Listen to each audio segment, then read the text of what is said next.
ir esta mañana a nuestro tema que comenzamos hace unos domingos. Y esta mañana quiero hablar, venimos hablando del rapto, y esta mañana vamos a ver el momento del rapto. ¿Cuándo será el rapto? Y eso es importante que nosotros prestemos atención, y para saberlo tenemos que ir a la siempre viva y eficaz palabra de Dios. Quiero decirle que las Escrituras enseñan que el rapto tomará lugar antes de la tribulación, de la gran tribulación. Y esto lo decimos porque hay muchas evidencias que muestran que antes de la gran tribulación el rapto será levantada la iglesia. Porque no hay ningún pasaje que sea bíblico que hable de la tribulación y que mencione a la iglesia que está ahí. El hecho de que la tribulación, dice cuando uno lee ahí en el libro de Apocalipsis, dice que santos van a estar en la tribulación, no prueba que la iglesia esté allí. Al igual que cuando miramos las Escrituras, los santos del Antiguo Testamento, que hemos estado mirando estos días, no prueba que ellos estén en la iglesia. ¿Se acuerda que habíamos dejado que la iglesia había comenzado en Pentecostés? Entonces vemos que la iglesia comenzó en Pentecostés por el bautismo del Espíritu Santo. Entonces, de la misma manera que los santos del Antiguo Testamento no son parte de la iglesia, de la misma manera los santos de la tribulación no prueban que la iglesia esté allí. De la misma manera, nosotros podemos ver que no hay ningún pasaje de las Escrituras que hable de la tribulación y que dé una evidencia que la iglesia va a estar ahí. Nosotros podemos ver el libro de Apocalipsis, y voy a hacer mención a capítulos, y podemos ver la iglesia al comenzar el libro de Apocalipsis en el capítulo 1 hasta el capítulo 3, pero después volvemos a ver la iglesia en los capítulos 19 al 22, que tratan después de la tribulación, de la gran tribulación. Pero en el capítulo 6 y 18, del 6 al 18, donde trata con el periodo de la gran tribulación, la iglesia no es mencionada ni una sola vez en todo el libro. Esto es claro porque a la luz de la evidencia que se da a la iglesia en los capítulos previos a cuando se habla de los eventos de la gran tribulación. Aparte del libro de Apocalipsis, el hecho de que aún permanece es que no hay un solo pasaje que trate con la tribulación de la iglesia. No menciona nunca a la iglesia, aunque solamente esto sea como un argumento de silencio del cual habla, dentro de la estructura del libro de Apocalipsis. Y esto es algo verdaderamente poderosísimo, o poderoso. Desde el punto de vista, cuando uno mira expositivamente, es imposible encontrar un pasaje que hable de la gran tribulación y que hable específicamente que la iglesia va a estar ahí. Esta es la primera evidencia que nosotros tenemos, pero vamos a ver más evidencia. La segunda evidencia la encontramos en el libro de Lucas 21, 34 al 37, donde habla del rapto antes de la gran tribulación. Dice la palabra de Dios: mirad por vosotros mismos, que vuestros corazones no sean cargados de glotonería y embriaguez, y de los afanes de esta vida, y venga de repente sobre vosotros aquel día, porque como un lazo vendrá sobre todos los que habiten sobre la faz de toda la tierra. Está hablando el Señor Jesús, enseñando a los discípulos, y dice: velad, pues, orando en todo tiempo, que seas tenido por digno de escapar de todas estas cosas que han de venir, y de estar en pie delante del Hijo del Hombre. Y dice: y enseñaba de día en el templo, y de noche, saliendo, se estaba en el monte que se llama de los Olivos. Acá vemos, conforme a las Escrituras, que el Señor Jesús, después de describir los terribles eventos de la gran tribulación, el Señor Jesús dice en el versículo 35 que ésta vendrá sobre todos los que habitan sobre la faz de toda la tierra. ¿Lo tiene en su Biblia así? Sobre todos los que habitan sobre la faz de toda la tierra. En otras palabras, ninguno que habite la tierra podrá escapar del juicio de la gran tribulación. Ninguno. Las palabras que acabamos de leer del versículo 35, no hay excepción para nadie. No dice excepto, no. Si uno está en la tierra, en el momento de la gran tribulación, nadie va a poder escapar. Pero hay una manera de escapar.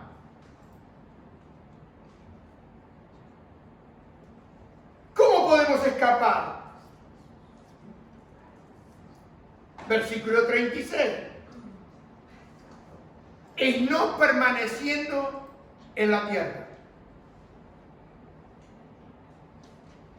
Y para poder escapar de estas cosas, es necesaria ser un creyente en Jesucristo.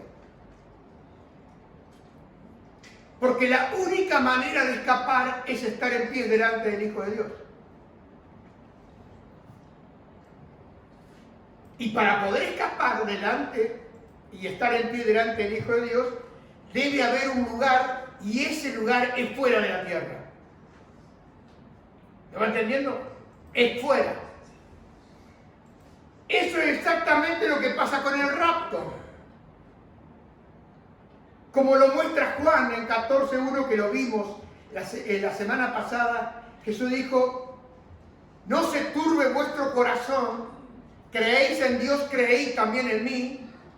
Dice: en la casa de mi Padre muchas moradas hay, voy pues a preparar lugar, y volveré y los tomaré, volveré a vosotros y los tomaré a mí mismo. Eso está hablando de que hay un momento donde Él viene y nos toma a Él mismo, porque somos suyos. Amén.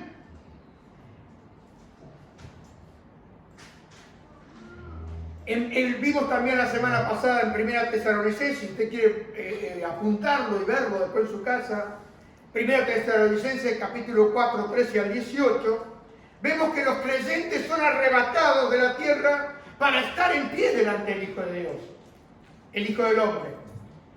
Y la tercera evidencia que podemos ver, lo tenemos en 1 Tesalonicenses capítulo 1, versículo 9 al 10. Tengo que leerle las Escrituras porque no estoy diciendo mi idea, no estoy diciendo lo que yo pienso, sino lo que dice la palabra de Dios. Amén. 1 Tesalonicenses capítulo 1, versículo 9 al 10, dice: porque ellos mismos cuentan de nosotros de qué manera nos recibisteis y de cómo os convertiste de los ídolos a Dios, para servir al Dios vivo y verdadero, y esperar del cielo a su Hijo, al cual resucitó de los muertos, a Jesús, y quiero que lo diga conmigo si lo tiene ahí en su Biblia, el cual nos libró de la ira que ha de venir. ¿Lo ve bien ahí o no? El cual nos libró. ¿Qué entiende usted por nos libró? No dice nos librará. Nos libró de la ira que ha de venir. Estas palabras son determinantes para nosotros, la iglesia de Jesucristo. ¿Por qué? Porque la iglesia de Tesalónica, ellos esperaban el regreso de Jesús. Y ellos esperaban que Él vendría para librarlos de la ira que venía, de la ira venidera. Y la palabra ira generalmente es usada en la Escritura cuando Dios habla de que está irado todos los días contra el impío, cuando habla de que la ira de Dios es contra el pecado, como vemos ahí en Romanos, quiero que lo apunte, Romanos 1:18, y también en la ira de la gran tribulación. Estamos hablando ahí en el Apocalipsis capítulo 6, si quiere tomar nota, 6, 17, 14, 10 al 19, capítulo 15, 1 al 7, y capítulo 16, versículo 1. En esos pasajes de la Biblia, lo cual no me quiero detener, está hablando de que la ira está hablando de un tiempo futuro. Así que si está hablando de una ira que viene en el tiempo futuro, no puede estar refiriéndose a la común ira de Dios contra el pecado, la cual en realidad es ahora, es presente. ¿Entienden? Porque todos aquellos que hemos estudiado y leído la Biblia, sabemos que el infierno y el lago de fuego son futuros, no presentes. Así que este pasaje no se puede estar refiriendo a la ira que ha de venir. Nosotros, los hijos de Dios, los que hemos creído en nuestro Señor Jesucristo, nosotros ya hemos sido rescatados, redimidos del infierno. Debido a que Jesucristo mismo no va a venir a salvarnos a nosotros del infierno. Él no va a venir a eso. O no va a venir tampoco a salvarnos del lago de fuego. No va a venir a salvar a la iglesia porque Él ya lo hizo en la cruz del Calvario.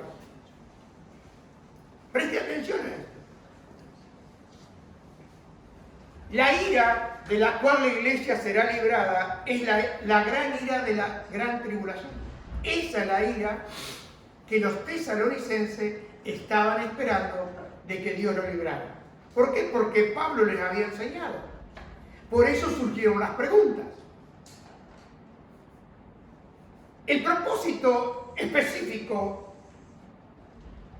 de librar a la iglesia de la ira venidera en el periodo de la tribulación, lo vemos ahí en la garantía que dice el capítulo de Romanos, capítulo 5, versículo 9, y eso quiero que lo podamos ver acá. El apóstol Pablo le está hablando a la iglesia de Roma y dice, luego, siendo ya justificados, ¿cómo somos justificados? Por la fe en Jesucristo. Por su sangre, ¿cuánto más por medio de Jesucristo, por medio de Él, qué va a pasar? Seremos salvos de la ira que iba a venir o que va a venir. ¿Va entendiendo o no? ¿Lo va viendo usted en la Escritura? Porque es importante que usted entienda estas Escrituras para que le den a usted otra perspectiva que no tiene el mundo. Entonces vemos que la gran ira de la cual está hablando Pablo es la gran ira de la gran tribulación. Que dice ahí en el versículo 1 al 10 de Primera Tesalonicense, quiero que lo pongas, capítulo 1, versículo 10 de Tesalonicense, que acabamos de leer. Dice, y para esperar de los cielos a su Hijo, a quien resucitó de entre los muertos, a Jesús, ¿qué dice?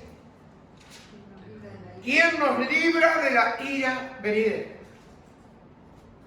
La cuarta línea de evidencia que nosotros encontramos está en Primera Tesalonicense, capítulo 5, versículo 1 al 10.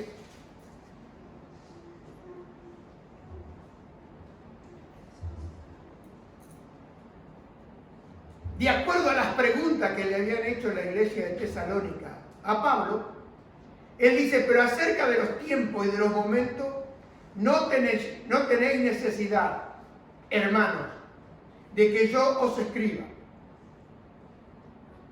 Porque vosotros sabéis perfectamente que el día del Señor vendrá como ladrón en la noche.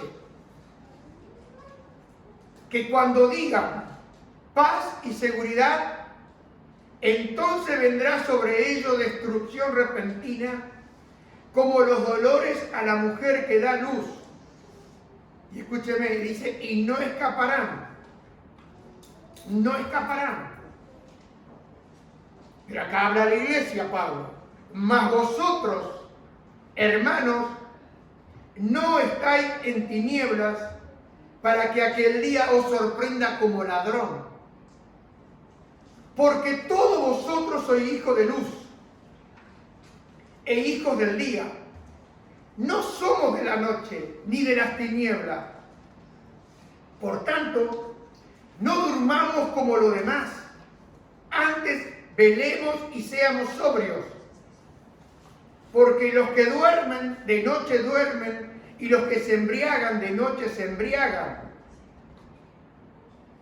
Y Pablo habla de la iglesia. Pero nosotros, que somos del día, seamos sobrios. ¿Qué significa sobrio? Despierto, ¿no? Vestido de la coraza de fe y amor y de la esperanza de salvación como un yelmo. Yo quiero que tome nota de este versículo. Porque no nos ha puesto Dios para ira, sino para obtener salvación por nuestro Señor Jesucristo, quien murió por nosotros para que ya sea que velemos, ejemplo, que estemos vivos, velando, o que durmamos como aquellos que se acuerda que Pablo dice duermen, no dice que están muertos, ya sea que velemos o que durmamos, vivamos juntamente con Él. El versículo 9, acá Pablo dice claramente, porque no nos ha puesto Dios para ira. A la iglesia Él nos la puso para recibir la ira de Dios. Porque toda la ira de Dios por el pecado cayó sobre Cristo Jesús en la cruz del Calvario. Y la iglesia ha sido redimida por la sangre de Cristo Jesús. Entonces Dios no ha puesto a la iglesia para ese día de la ira, porque la ira ya cayó. Ahora, lo que Pablo está hablando en este capítulo de 1 Tesalonicenses 5, 1 al 10, vemos que en el versículo 2, Pablo dice que el día del Señor, ese término, cuando él habla del día del Señor, porque vosotros sabéis perfectamente que el día del Señor vendrá como ladrón en la noche. Pablo está hablando, ese día del Señor está hablando de la tribulación.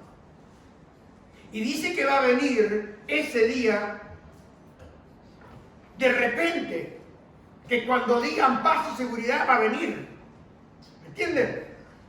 Entonces vemos que en cuanto a la ira de Dios, el día del Señor o la tribulación, la iglesia no ha sido puesta para ese día. Esto es terminante.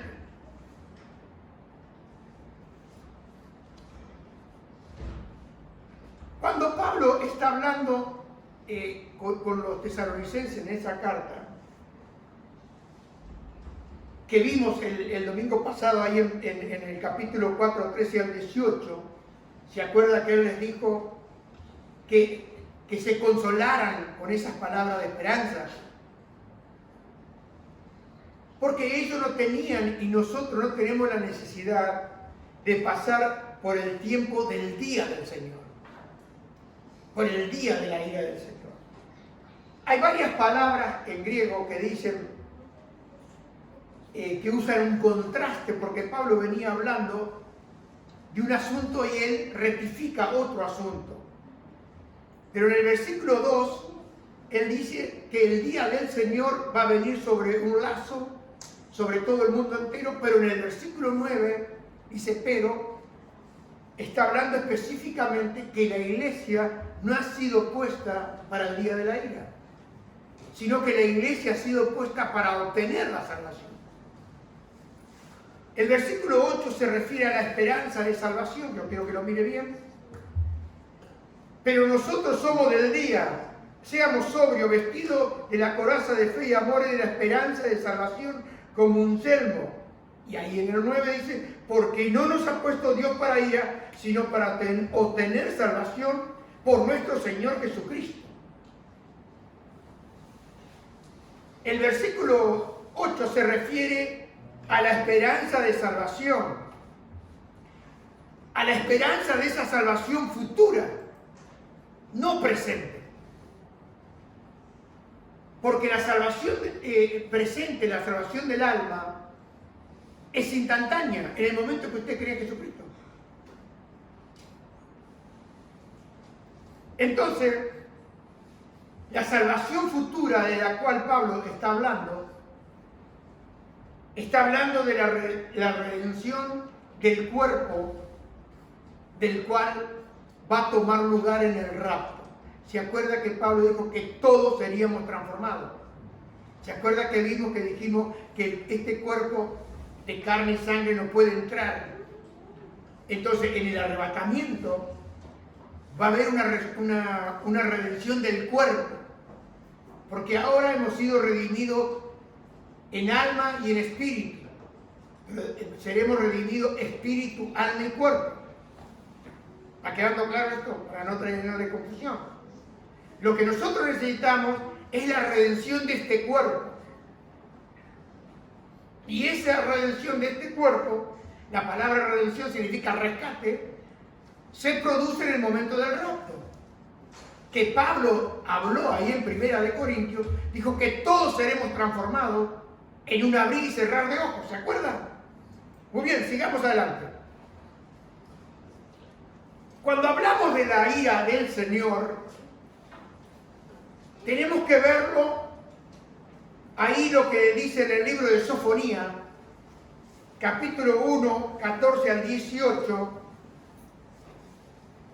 Y yo quiero decirle que la iglesia no va a pasar ahí porque nosotros somos hijos de luz. Y esto es para los hijos de la oscuridad, para los hijos de las tinieblas. Lo que va a venir de repente es para los hijos de las tinieblas, para el mundo, para el que no tiene a Cristo, para aquellos que se han burlado de Cristo, para aquellos que han tenido la oportunidad pero no la aprovecharon. Hoy todavía hay oportunidad. Hoy todavía es el día de salvación. Hoy todavía cada uno de nosotros podemos entregarle nuestra vida, nuestro corazón, nuestra alma, reconocerlo a Jesucristo como nuestro Señor y Salvador, como aquel en el cual el Padre descargó toda su ira en la cruz del Calvario y lo estaba haciendo por mí y por ti. Amén. Hoy, porque la Biblia habla, hoy es el día de salvación. Ahora, cuando vemos es aquel gran día, el gran día de la tribulación, ahí en Sofonía dice, cercano está el gran día de Jehová. Está cerca y se apresura con rapidez. Veloz es el día de Jehová. Es más ágil que un corredor y más presuroso que un valiente. Eso es lo que veía el profeta Sofonía. Aquel será día de ira,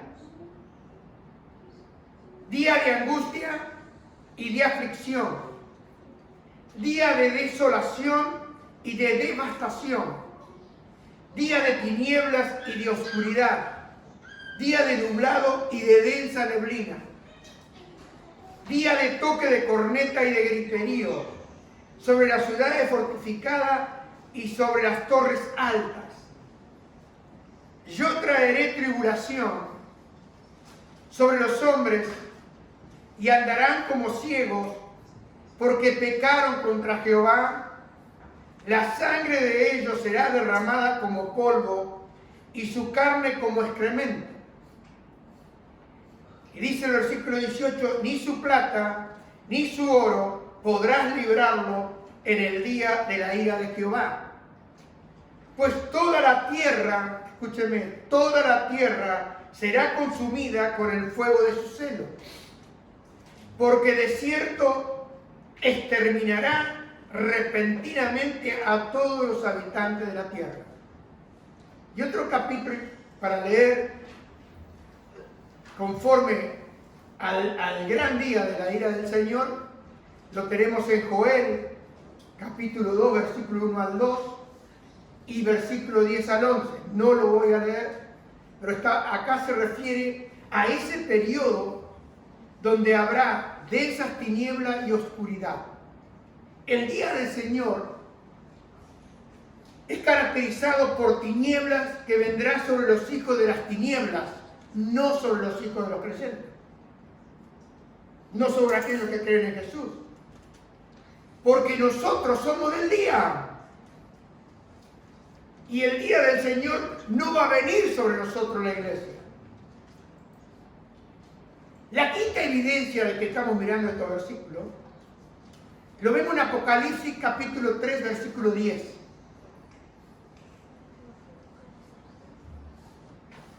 Este es un versículo que trata sobre los eventos del rapto, del arrebatamiento de la iglesia.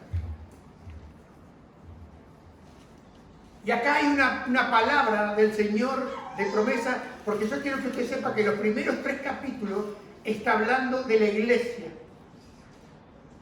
Después vemos que en el capítulo 4 el Señor le dice a Juan, sube acá.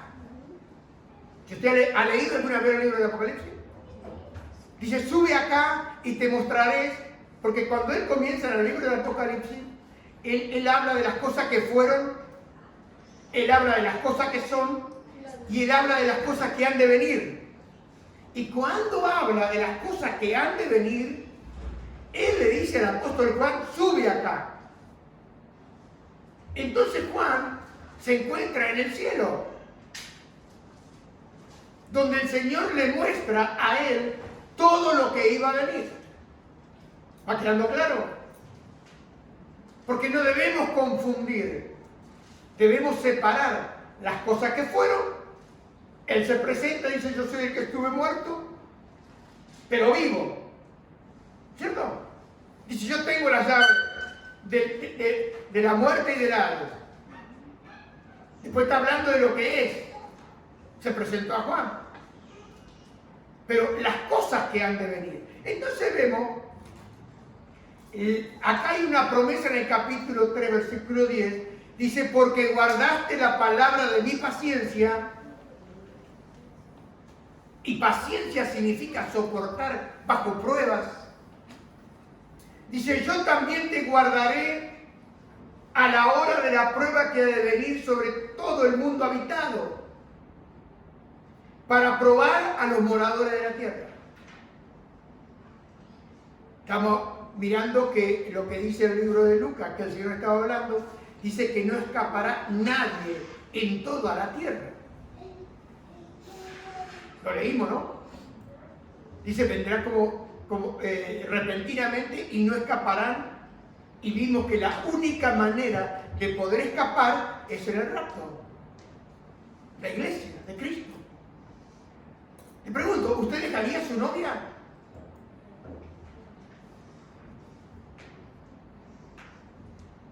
Cuando usted está enamorado y ha pagado el precio de la novia, ¿Usted se va? ¿Deja, abandona a la novia? ¿Sí? Ah. Porque la iglesia, ¿cómo es llamada? La novia de Cristo, ¿no? Muy bien. Sigamos para acá. En este pasaje la iglesia se le da la promesa de que será guardada de la hora de la prueba que ha de venir sobre toda la tierra. Y en este capítulo 3 está la promesa, y después en los capítulos 6 y 19, del 6 al 19, está hablando del tiempo de la prueba que ha de venir.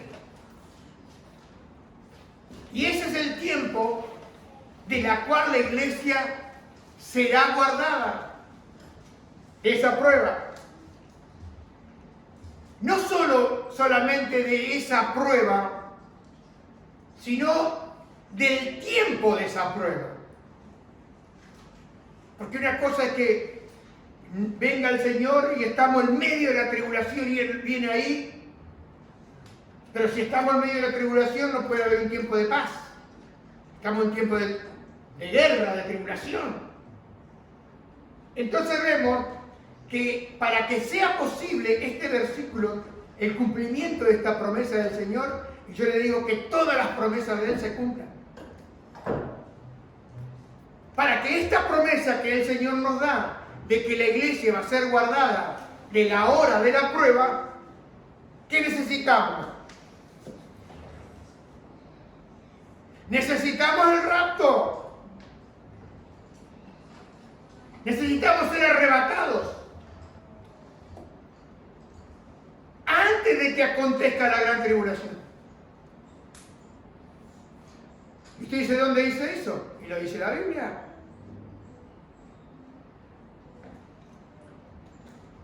Porque si la iglesia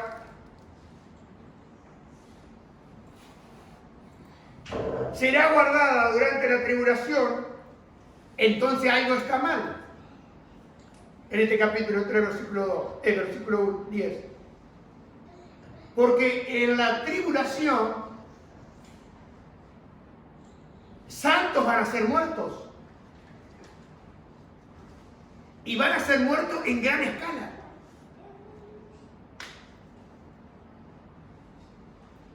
¿Quiere apuntar usted los versículos donde habla de la cantidad de muertos que habrá? Apocalipsis 6, 9 al 11. Apunte, después lo lee en su casa. Apocalipsis 6, 9 al 11.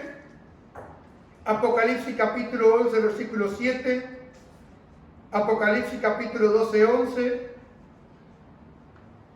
Capítulo 13, 7 al 15.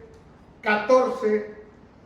Apocalipsis 14, versículo 13, capítulo 17, versículo 6 y capítulo 18, versículo 24. Entonces nosotros tenemos que entender que si estos santos son los santos de la iglesia, entonces no van a ser guardados a salvo de lo que el Señor dice de la hora de la prueba. Entonces, no nos sirve de nada esa promesa que seremos guardados en ese momento. Solo si los santos de la iglesia y los santos de la tribulación son distintos, entonces sí, la promesa tiene sentido. No son todos los mismos santos. Acá en estos pasajes de la Escritura nos dicen que la iglesia será arrebatada antes de que venga el día del Señor, la gran tribulación. Lo que significa entonces que la iglesia va a ser removida en el rapto de la iglesia. Hay muchas evidencias, hermanos, que prueban que el rapto será antes de la tribulación. La pregunta que nosotros necesitamos saber es cuánto tiempo habrá entre el rapto y la venida de la tribulación. Esta es una pregunta que nosotros necesitamos saber. Las Escrituras enseñan que la venida del Señor por los suyos es inminente y que la venida del Señor, Él puede venir en cualquier momento. Un ejemplo lo podemos ver ahí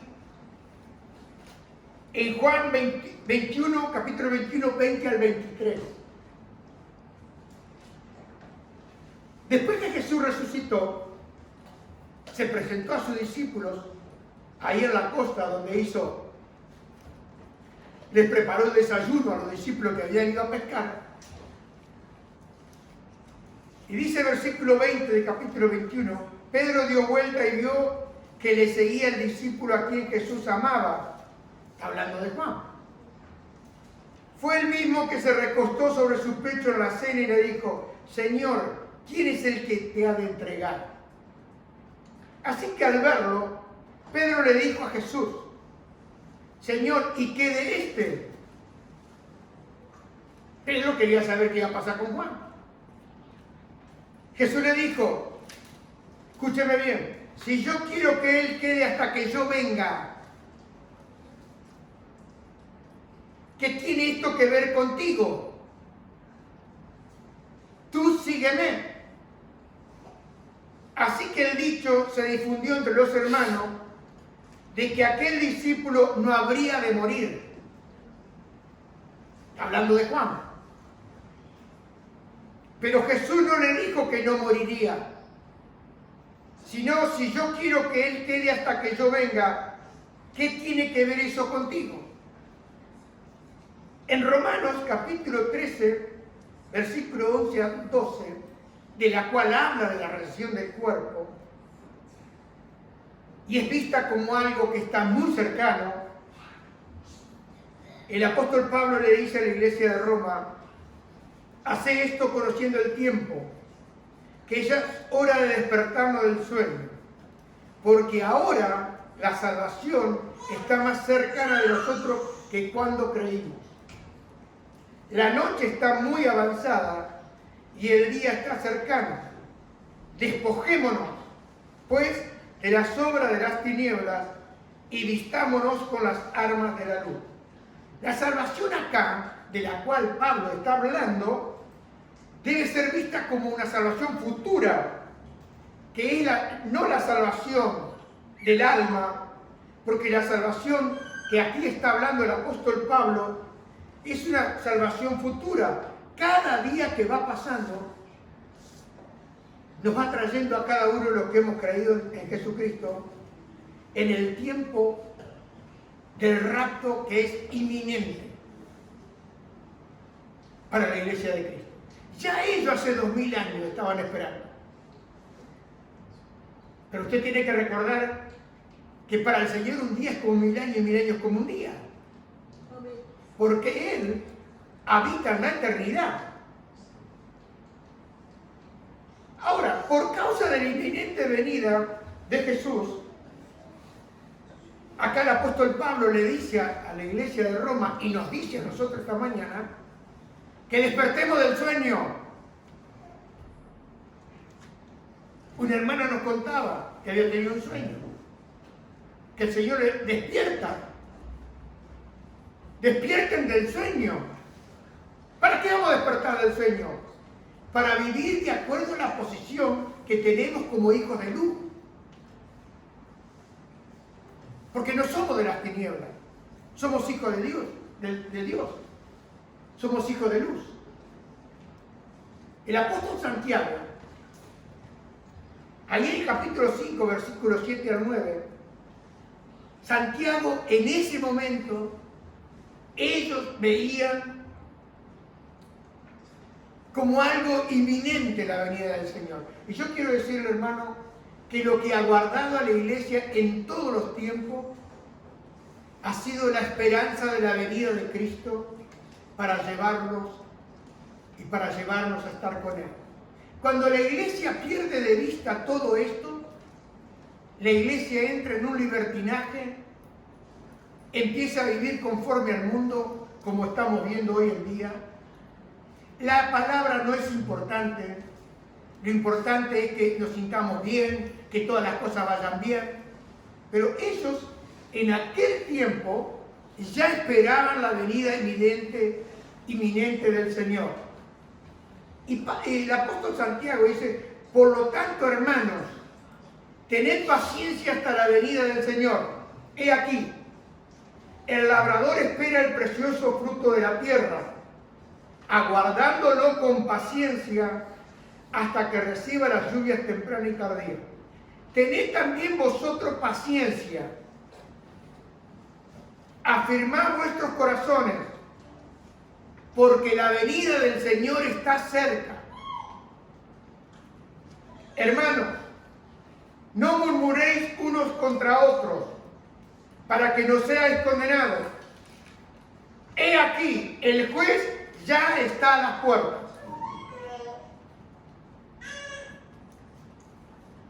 La venida del Señor está cerca.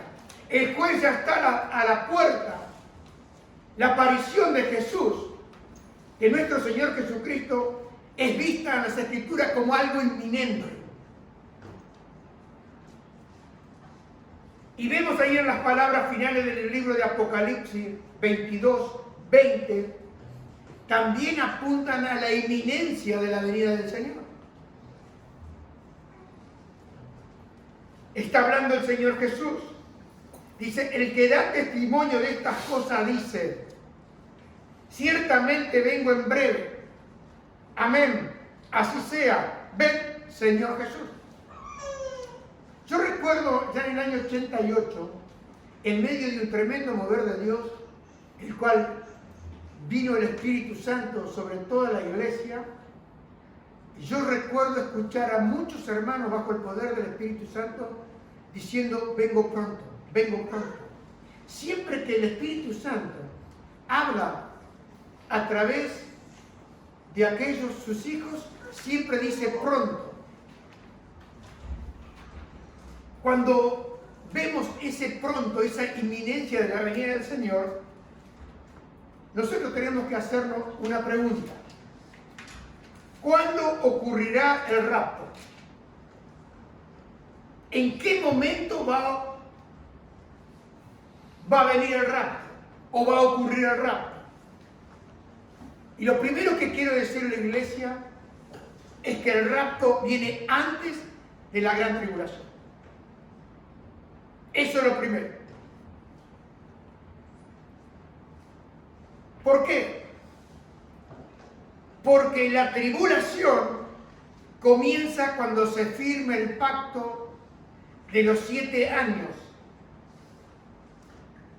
Y el último momento en que el rapto puede ocurrir es en el tiempo antes de la firma del pacto de los 7 años. Segundo, el rapto es inminente porque puede suceder en cualquier momento. No necesitamos esperar a la firma del pacto de los 7 años. Esto debe quedarnos claro que inminente no significa pronto. Inminente significa que no hay nada que lo demore y que puede venir en cualquier momento. No hay nada que lo detenga. Para concluir esta mañana, ¿cuándo será el rapto? Va a ocurrir entre ahora, entre hoy mismo y la firma del pacto de los 7 años. Dice, ¿qué pacto? Usted sabe que va a haber un pacto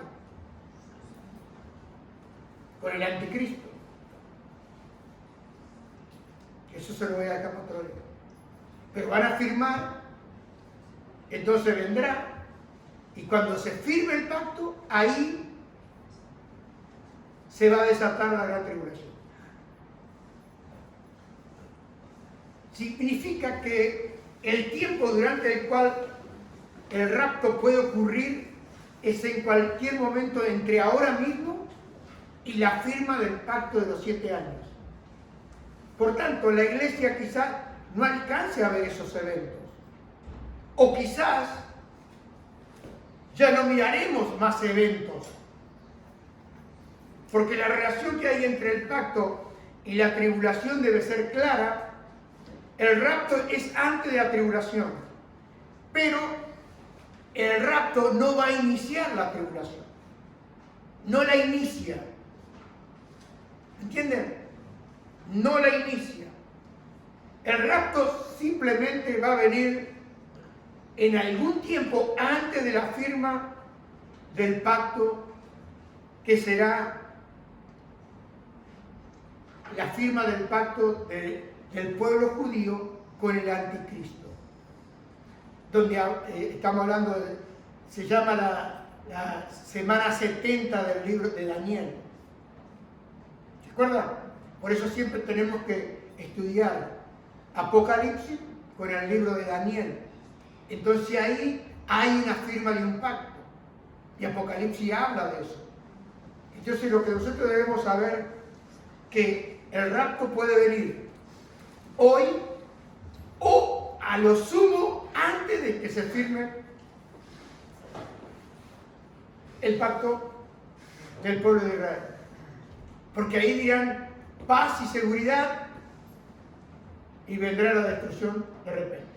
Tenemos que saber nosotros como iglesia que lo que el Señor dijo es que estamos en un tiempo de dolores de parto. ¿Entienden? Pero nosotros debemos mirar las Escrituras y tener la seguridad y vivir conforme a la palabra de Dios y esperando la venida de Él, viviendo como santos.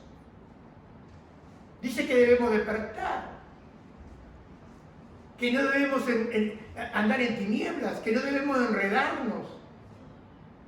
Y en este tiempo, hermano y amigo, es tiempo de caminar a la luz de la palabra de Dios. No hay tiempo que perder.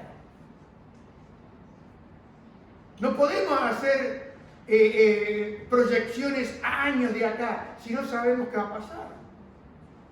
Debemos ir como la canción que cantamos, un día a la vez. Un día a la vez. Pero confiando en las Escrituras y sabiendo que todo lo que pase y que nos pase a nosotros, la iglesia, siempre ha sido y es para bien. Quizás tendremos en este tiempo que ser afligidos, como dice el apóstol Pedro, en diversas pruebas, para que sometida a prueba nuestra fe sea ya la más preciosa que el oro. Pero hermano, no es tiempo de jugar a la iglesia. No es tiempo para estar perdiendo. Es tiempo para caminar muy cerca de Él. ¿Por qué? Porque puede venir en cualquier momento. Vamos a ver después qué sucede después del pacto. Después del arrebatamiento. Próximo domingo veremos qué sucede después que la iglesia es raptada y llevada al cielo con Cristo. Amén. ¿Me queda claro cuándo va a ser el rapto? ¿Cuándo? Entre hoy y la firma. Correcto. Esa es entre hoy y la firma del pacto de los 7 años. Porque uno cuando estudia el libro de Daniel dice que será edificado el templo, que para nosotros no es importante el templo, para nosotros es importante la firma del pacto. Amén. Porque las demás cosas que van a suceder, nosotros ya no estaremos aquí. Aún las cosas que van a pasar. Porque le digo más, cuando usted vaya a leer ahí en el libro de Apocalipsis, creo que en el capítulo 9, dice que la tercera parte de los hombres morirán. Tercera parte de la tierra habitada. Mire, usted dice, ¿cómo puede ser?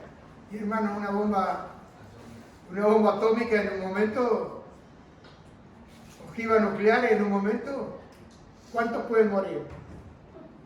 cuando habla de ríos contaminados. ¿Qué puede contaminar un río? Los mares. ¿Cierto?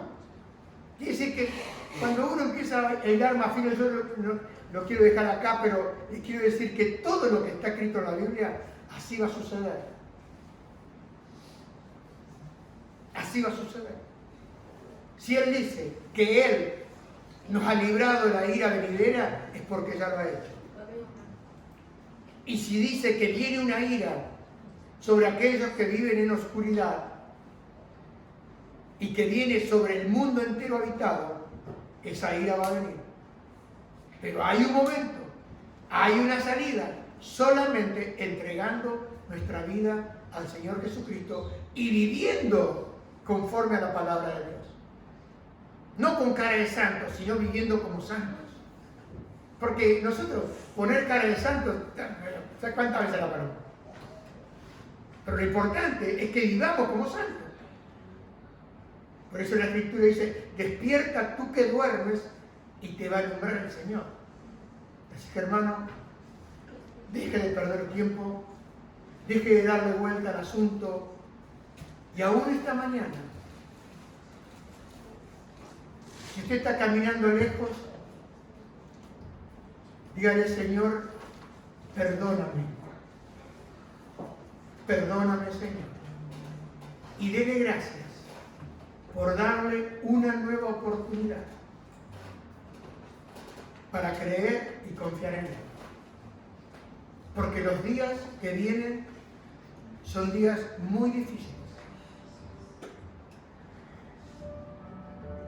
Porque han comenzado el tiempo de los dolores de parto. Y habrá noticias y noticias que aún nos conmoverán. Pero como dijo David, en el día que yo tengo, yo en ti voy a confiar, Señor. Yo en ti voy a esperar, Señor. Como decía Rebeca esta mañana, voy a esperar en ti, Señor. Porque dice que los que esperan en Él van a recibir nuevas fuerzas y correrán y no se van a cansar. Y en medio de la situación levantaremos alas como águilas y nuestras fuerzas serán renovadas. Porque lo dice el Señor. Señor, confío en ti esta mañana. Te doy gracias esta mañana por la promesa de tu venida, por la inminente promesa de tu venida. Y gracias, Señor, porque cuando miramos a ti, como iglesia, podemos decir lo mejor está por venir. Te damos gracias, Señor, porque ya pagaste el precio por nuestros pecados, la cruz del Calvario. Gracias, Señor, por esa cruz. Gracias por esa sangre preciosa que ha pagado el precio de cada uno de nuestros pecados. Gracias por la justificación por medio de la fe en tu obra, Señor. Gracias porque la esperanza es viva. La esperanza de salvación. Porque salvaste nuestra alma, salvaste nuestro espíritu y también salvarás y harás nuevo nuestro cuerpo. Transformarás este cuerpo de muerte en un cuerpo de gloria conforme a tu cuerpo, Señor. ¿Cómo lo harás? Por el poder de tu gloria, por el poder de tu palabra, con el poder con el cual puedes sujetar todas las cosas, Señor. Y una sola palabra tuya es suficiente para para transformar y levantar a tu iglesia. La amada, tu esposa, Señor. La novia, la cual tú viniste a buscar y a comprar con el precio de tu sangre. Solo puedo decirte esta mañana gracias.